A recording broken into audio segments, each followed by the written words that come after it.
The folktale I want to start with today is called The Empty Pot, retold and illustrated by Demi. I say retold because she didn't come up with this story, she's retelling it. This is a folktale from long ago, passed down from generation to generation, and Demi has written it in this book and drawn the pictures for it. But she didn't come up with the story. This is a folktale from China. It's a Chinese folktale or an Asian folktale, and it's one of my favorites. I always like to start with this when I read folktales to second graders. The Empty Pot.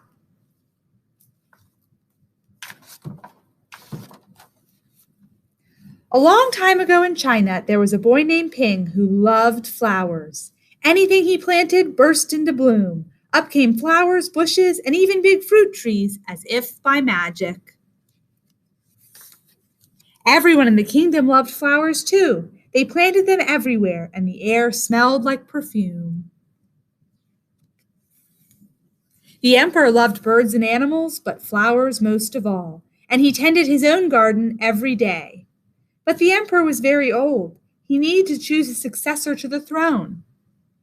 The emperor is like the king of China, and he needs to choose someone to be the king after him.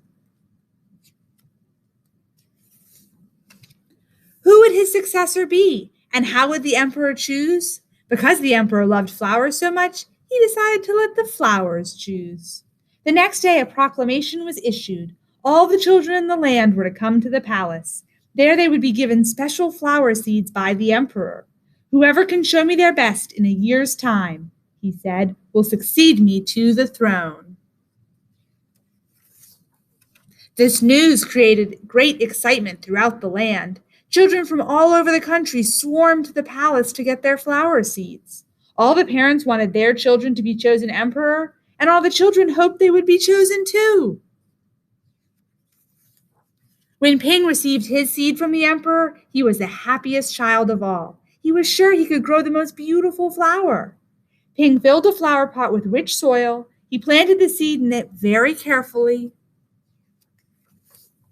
He watered it every day. He couldn't wait to see it sprout, grow, and blossom into a beautiful flower. Day after day passed, but nothing grew in his pot. Ping was very worried. He put new soil into a bigger pot. Then he transferred the seed into the rich black soil. Another 2 months he waited. Still nothing happened. By and by, the whole year passed.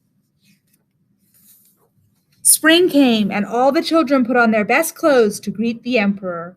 They rushed to the palace with their beautiful flowers, eagerly hoping to be chosen. Ping was ashamed of his empty pot.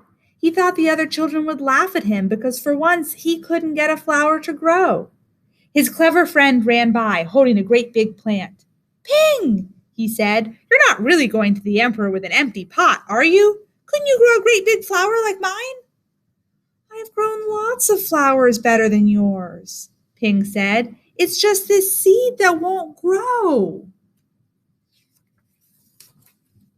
Ping's father overheard this and said, "You did your best, and your best is good enough to present to the emperor." Holding the empty pot in his hands, Ping went straight away to the palace.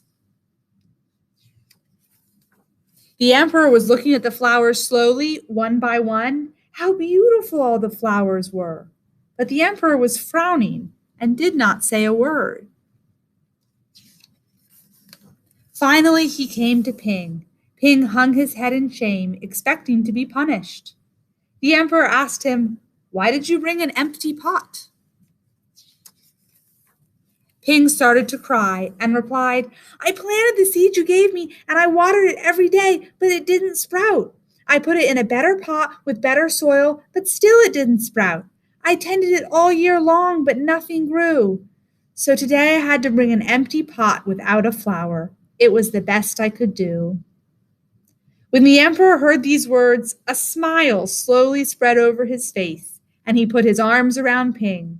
Then he exclaimed to one and all, "I have found him. I have found the one person worthy of being emperor." Where you all got your seeds from, I do not know, for the seeds I gave you had all been cooked, so it was impossible for any of them to grow. I admire Ping's great courage to appear before me with the empty truth, and now I reward him with my entire kingdom and make him emperor of all the land. The end. An emperor is tricky.